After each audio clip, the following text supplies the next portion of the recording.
understanding the subtle meaning in our words, it's one of the biggest, most fascinating puzzles in AI. And today, we're going to piece it all together. I mean, think about it. How do you possibly bridge that gap between rigid logical code and our messy, fluid, often totally ambiguous human language? The whole challenge really becomes crystal clear when you look at a sentence that seems ridiculously simple on the surface. Okay, so look at this. She saw the dog with the binoculars. Simple enough, right? But wait a second. Who's actually holding the binoculars? Is it the woman using them to get a better look at the dog? Or is the dog wearing them? You and I, our brains just instantly jump to the most likely answer. We barely even notice there's another way to read it. But for a computer, that ambiguity is a massive, massive roadblock. And it tells us something really important. Understanding language isn't just about knowing what words mean. It's about structure, it's about context, and it's about, common sense. So how did we first try to crack this nut? Well, the first idea was pretty logical, right? You treat language like a big puzzle with a fixed set of rules. The thinking was, hey, if we just teach the computer all the rules of grammar, like from a textbook, then surely it should be able to understand anything we throw at it. So the first big piece of this puzzle is what we call syntax. It's just the structure of language. I mean, this sentence about Sherlock Holmes makes perfect sense because the words are in the right order. But if you jumble them up, total gibberish. So the first AIs had to have some way to get a handle on this basic structure. And the solution they came up with was something called a context-free grammar. The best way to think about it is like Lego instructions for a sentence.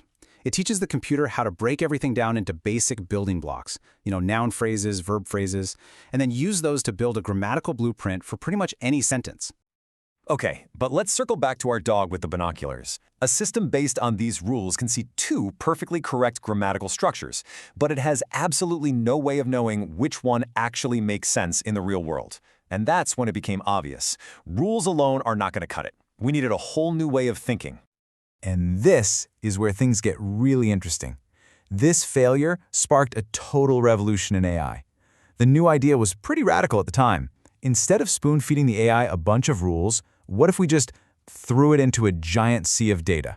We're talking books, articles, basically the entire internet. And we let it figure out the patterns for itself. This, right here, is the core idea behind modern machine learning. And the engine that powers this whole new approach is the neural network.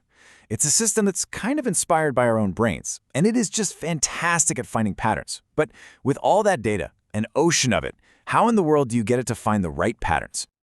Well, the way you train one is a lot like trying to find the highest peak of a mountain range when it's completely foggy.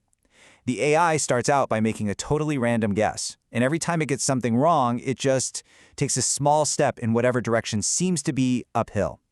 It's this constant process of making tiny adjustments over and over again to get closer and closer to the best answer. So for example, let's say you're trying to figure out if a review is positive or negative. The AI just crunches through thousands of reviews and learns, okay, words like loved and great show up a lot in positive reviews, and words like overpriced are a huge red flag for a negative one. This bag of words method was a big step forward for sure, but it had one giant critical flaw. See, the bag of words model does exactly what it sounds like. It basically throws all the words from a sentence into a big bucket, jumbles them up, and loses all the context, all the connections between them. For real true understanding, the AI had to get past just counting words. It had to start understanding the concepts behind them. And this is where things get almost magical. This famous little equation is the perfect example of the next huge breakthrough. It shows the AI is learning abstract relationships. It's not just counting. It looked at billions of words and figured out that the way king relates to man is the exact same way that queen relates to woman. This is way more than just a cool party trick. It's proof that an AI can learn about the fundamental structure of our world just by reading. So suddenly, the AI isn't just a word counter anymore. It's more like a map maker, a cartographer. It's creating this incredible, complex, multi-dimensional map of language, where words with similar meanings are all clustered together. This is how it finally starts to capture semantics, the real meaning of words. But of course, this just leads to the next big question. How does it use this map when it's trying to make sense of a really long, complicated sentence? Okay, so we're making progress. The AI can understand words and the relationships between them. But if you give it a really long, complex sentence, how does it know which parts are important? How does it separate the key information from all the fluff? Well, it needed an attention span. The older models, these things called RNNs, had a real problem with this. They would read a sentence, one word, at a time. And by the time they got to the end of a long sentence, they'd often literally forget what was at the beginning. The absolute game changer here was a new design called the transformer, which could look at and process all the words in a sentence at the exact same time. And the secret sauce that makes transformers so powerful is something called the attention mechanism. What this does is it lets the AI look at a sentence and, on the fly, figure out how important every single word is in relation to every other word. It's creating this incredibly rich web of context.